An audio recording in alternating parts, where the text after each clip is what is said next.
Super. Thanks so much. Good evening. Welcome to Geneva ahead of tomorrow's Euro semi-final against Italy. A couple of bits of housekeeping. There are a lot of people in the room, so we'd ask you, if you are asking a question, just to introduce yourself with the name and organisation that you work for. And for any friends in the Italian media or international media, there is a translation service in place. Thank you. We'll take questions from the floor. Anton from Sky Sports, we'll begin with you. Good evening, both. Nice to see you. Look, I was going to question for both of you, if you don't mind. Look, I'd love to ask you questions about the upcoming game and how big it is, but obviously the last 24 hours have been dominated by a very, very important issue. So, Sarina, first off, I'm just wondering sort of how you've, as a manager, sort of dealt with a very sort of difficult situation when it comes to racist abuse for one of your players. And Georgia, I suppose, the teams all come together to support Jess, but just how difficult have the last 24 hours, but also, I suppose, the tournament been? Yeah, of course, it's really sad that we have to be occupied by this. It's ridiculous, it's disgusting what's happening, and that goes beyond football, so we had to pay attention to that and support Jess. Of course, she's not the only one who gets this abuse or this racism, and that's why she wanted to address it, and she's fully supported by the team and by us and by myself.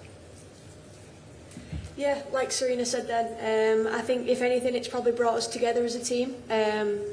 There's some things that we will never be able to understand, and that's one of those. And yeah, we need to cut it out of society, we need to cut it out of football. And of course we don't know the steps that it takes in order for that to happen, but right now all we can do is show our support, our togetherness, and we can be united in what we want to make sure is right. Hi there, Jane Diggle, BBC. Sarina, how do you balance not giving the trolls any power and going on as normal to prepare for the match versus protecting your player and potentially not playing Jess Carter? Yeah, well, of course we had conversations, and although it's a hard situation, Jess is a very strong person and she wants to move on too, but she also felt, and so did we, that we had to address this. You can't just let it go. So we did, she did, we did. And then we know there's the match going on, and we want to perform, we're ready to perform, she's ready to perform and to compete. And that says also a lot about her and about the team. Thank you.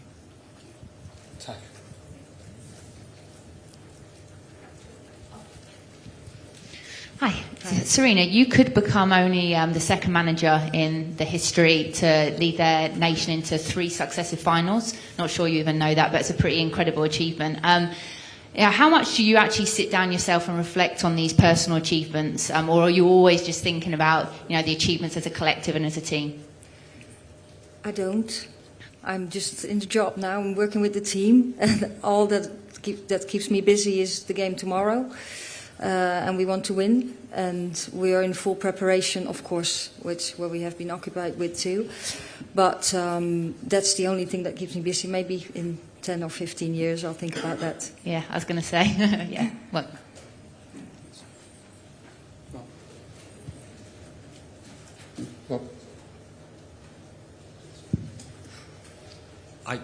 Georgia, how frustrating is it that so often, particularly female footballers, in this case Jess, as the victims, have to be the ones to sort of try to galvanise action to hopefully get a response, in this case from social media companies? Yeah, I think the most important thing is Jess has the power to be able to do that, and she doesn't have the power on her own. She has the power of the Lionesses, of us as players, as staff, as the whole of the FA. So it might sound like one person is fighting this battle, but you never know how many people are actually behind her and stand with her. And I think that's the beauty of football, is if we want to make change, we can do it as a collective, and as a collective we're way more powerful. And Sarina, what's your message been to the players? Obviously such a powerful moment yesterday as they now focus on the huge matter of a semi-final.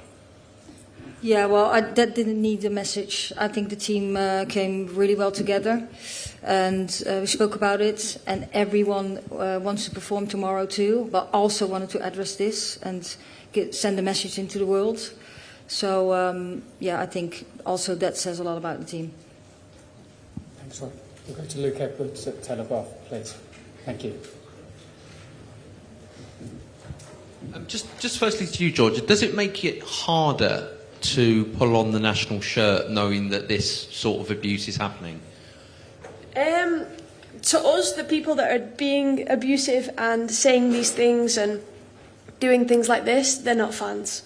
So it makes absolutely no difference to us putting that shirt on, because we know that we're wearing it for the people that we stand next to, our families, the actual fans that are here to watch the game, to enjoy the game. And yeah, I say it with power because I really believe it. I believe that people like that aren't deserved to be called fans.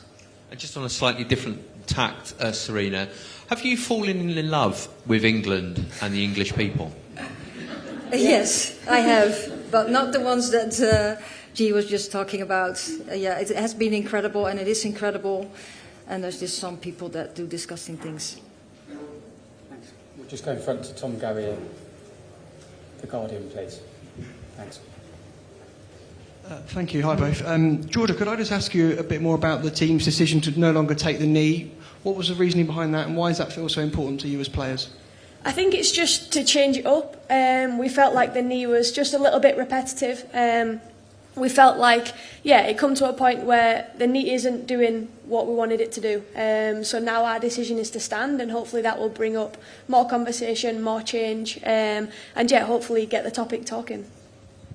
Thanks. Emma from the BBC. Hi, Sarina. I just wonder, on paper, England, obviously, favourites, got the better ranking, better performances in recent major tournaments.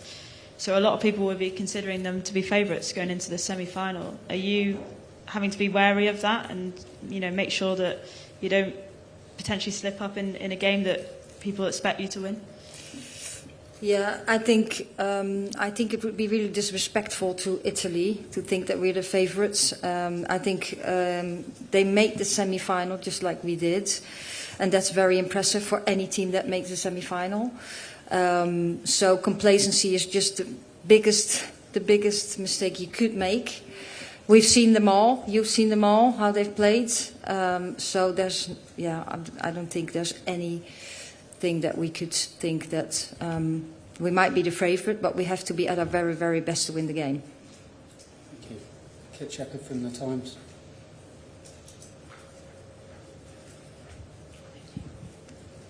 Hi both.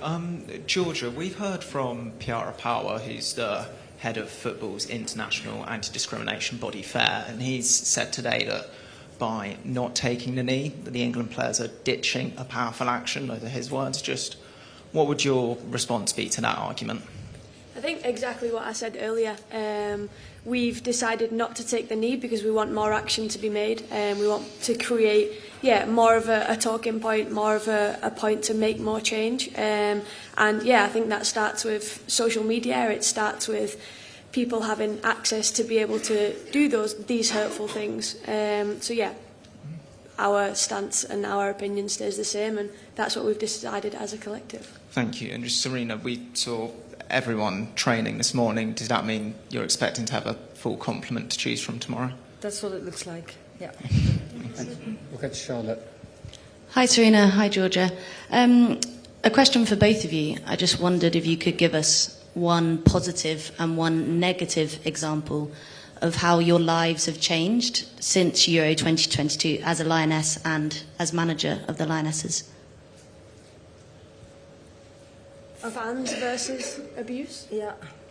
Sorry, say again, Georgia. I'd say fans versus abuse. I'd probably go back to the point that it was before. As fans can be so powerful, but then there becomes a point where a fan's opinion is a little bit too much, and then it can be over the line in terms of negativity. But I think what we created off the back of the Euros is a lot of positivity, and I think that outweighs the negative. But it's moments like this that we just do not stand for. It's similar. I think visibility of the women's game over the last years, that has a lot of impact. That you can now have a profession as a football player or as a coach, that's really, really positive, and the fans involved. And the main negative is the abuse and discrimination. Thank you. Thanks. Aisha, just in front of you. Thanks, Charlotte. Hi, Sarina. Whose responsibility do you think it is to make football a safe space for everyone? I think it starts with everyone taking responsibility, and then you have the bodies that are responsible for all these platforms that should do something also. And Georgia, on a slightly lighter note, I know you like your tattoos. If you were to get a tattoo now to sum up your experience to date in Switzerland, making it to a semi-final, what would it be? Roller coaster. Nice. Thanks. Good morning, Britain. Question for both of you. You've both said you'd like to see more action. Can I just quiz you a little bit more on what that would look like practically for you as a team and also as protection for players like Jess Carter? Yeah, I think we talked about it yesterday, and it was about if people wanted to stay on social media, if they wanted to come off it. It's standing by your own personal experiences. I think we've had a few people that want to come off social media because they're fed up with it. I think. Yeah, I think that's all. Like the bigger question is not to answer for us. I think that's the answer for other people. Yeah. Catherine at Daily Telegraph. Hi, a question for Georgia. Beth Mead said this week that the squad's been able to be vulnerable with each other and share tough moments, and she said she felt like it's kind of brought them closer together and contributed to that never say die attitude that we saw against Sweden. Would you kind of feel the same? Yeah, absolutely. I think being vulnerable is probably one of the most important things because it brings the group so much closer together. I think when times are tough on the pitch, you want to be able to rely on your mate and you want to be able to, look at them in both good and bad and understand that you're both on the right journey and you're both on the right path to exactly what you want at the end, which is to win. We've talked a lot about vulnerability and we've talked a lot about opening our arms up and recognising who's next to us and having the belief in the people that are next to you and not the people that, aren't in the bubble. Thanks. Michael at The Athletic. Hi, Georgia. Can I ask about your tactical role on the pitch, how it's changed from previous tournaments? There's been a few times where you've been out on the left flank shouting for a pass. There was a bit against the Netherlands where you were there for about 3 minutes. I don't think a pass came in the end. But is that something you've spoken about and worked on in training, or is it just something that's happened naturally in games? Thanks. It's just something that's kind of happened naturally. I'm a midfielder and I wouldn't say I've got many super strengths, but I'd say I was a little bit of a good all-rounder. You can put me on the left, put me on the right and I'll do exactly the same job. I think if anything this tournament I've learned a little bit more discipline. It was Ella Toon fighting the yellow card for a while, whereas every tournament it's been me. So I've took that as a positive this round. I'm happy to do a job either on the left or either on the right. I'm happy to move around for my teammates, link up with them. Whatever's required from Sarina, I'll put a shift in. Thanks, Michael. Flo Lloyd-Hughes.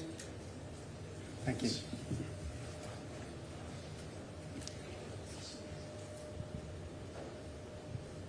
Hi, both. A question for both of you.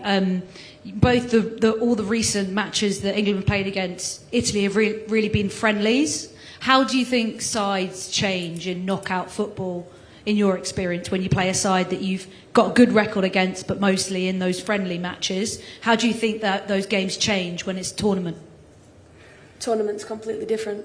You turn up to a tournament and it's just 90 minutes of, it might not even be the better team, but it's who put the ball in the back of the net.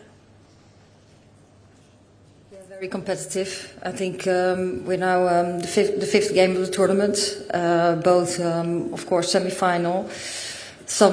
Then something happens with teams. So it's going to be really, really competitive. I don't think you can compare it with the games we've played against them. Thanks. Can we take a question at the front? Thank you. Hiya, Angelina from TalkSport. George, I wanted to ask, this is your fourth consecutive major tournament semi-final.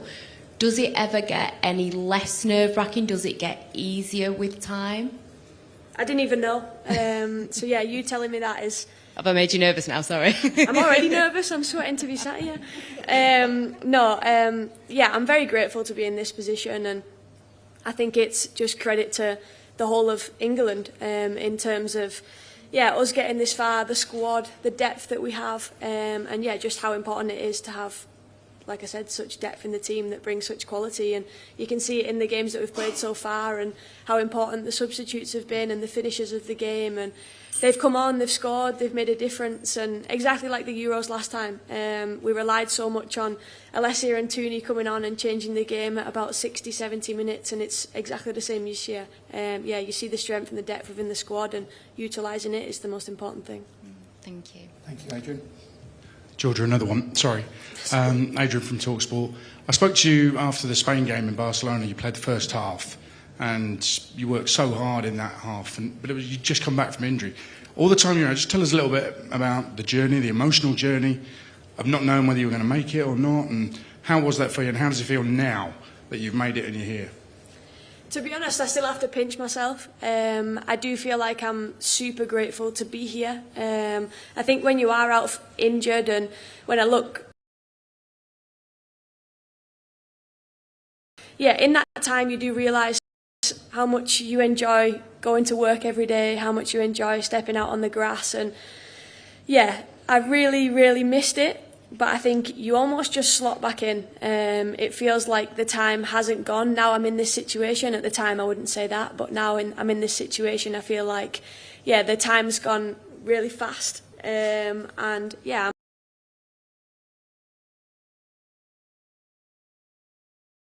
to be here sat now. But it wasn't easy.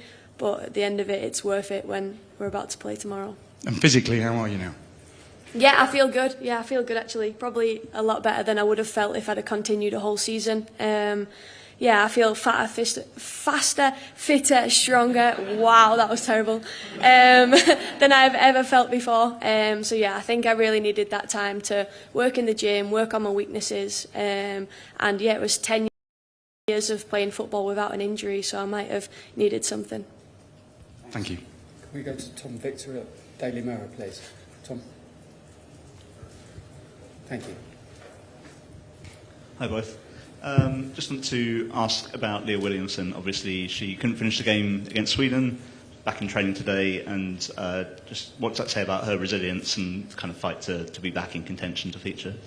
It says she really wants to play, and she did everything to recover as good as possible, and she has, so she could be training today, and when she recovers well, she's available tomorrow. And Georgia? Of course, she's our captain. We would like her on the pitch as much as possible. She leads in communication and in performance, so to have her on the pitch is obviously what England need. And Italy obviously had the extra day. They only played 90 minutes versus 120. How much is sort of the mental aspect of recovery going to be as important as physical in terms of being able to make up for that difference? Yeah, well, we were just really happy that we had an extra day compared to all the other games we played so far. And this extra day really helped us. And we're in a stage now that, tomorrow when we have to play, we're ready. Thank you.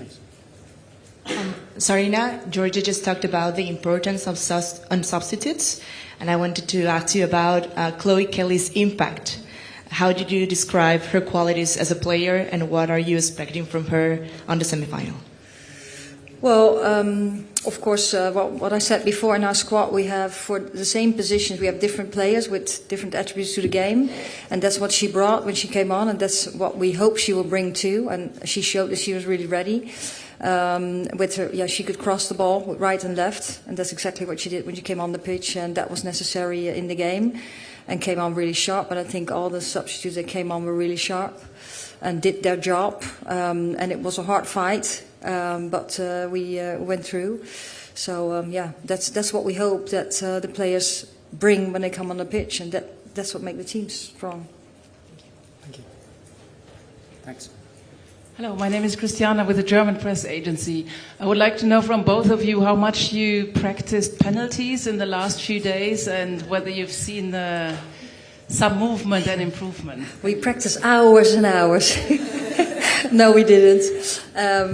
No, of course, over the last months, you know that when you go into a tournament and you come in a knockout stage, that you can go to penalties. So it's something that players train penalties all the time, also at club. And you just want to be prepared as possible, but also have that process from going into a penalty shootout, what you can expect. Hopefully it's not necessary, but we've practiced it now. Again. Thanks. We'll go to Nick Ames at The Guardian. Thank you.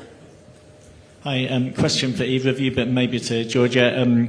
I think Italy have played here a couple of times already. They've been very well supported, I think, maybe 10,000 fans in the stadium, almost like a home game for them in Switzerland. How important is it that, as well as the team being on it, the fans of the Lionesses are on it in there tomorrow? Yeah, we know that they'll turn up. Yeah, we have no doubt about that. We love football as a nation, and the Lionesses fans never let us down in the stadiums. And yeah, hopefully we can get the majority in the stadium tomorrow. I think it'll be really nice because it's a closer stadium. The last few games we've had the running track around.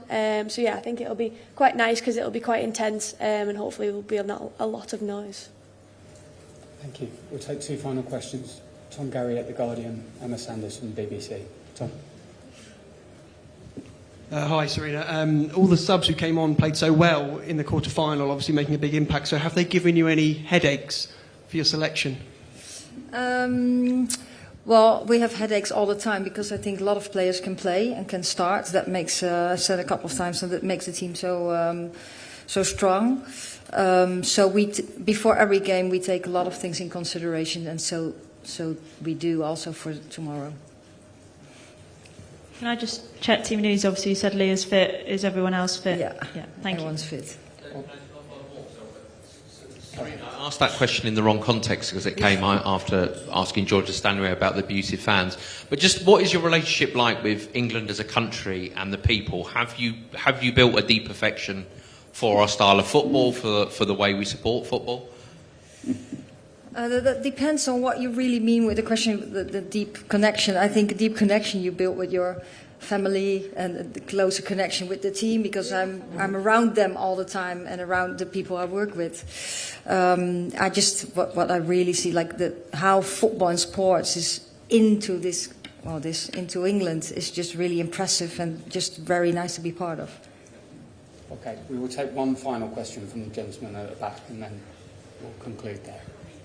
Hi, Sarina. I just wondering, you showed a lot of resilience against Sweden when you won that game. What lessons did you learn tactically that you need to bring to this game now against Italy? Yeah, I think I think this is a different game. I think Sweden was very physical counter-attack. I think Italy can do that too. They are they're creative in their shapes. They can do different things. But I wouldn't really say like there's one thing that we really would literally take over to the Italy game. Okay. Thanks so much for your time. We'll see many of you tomorrow night. Thank you. Have a good evening. Thank you.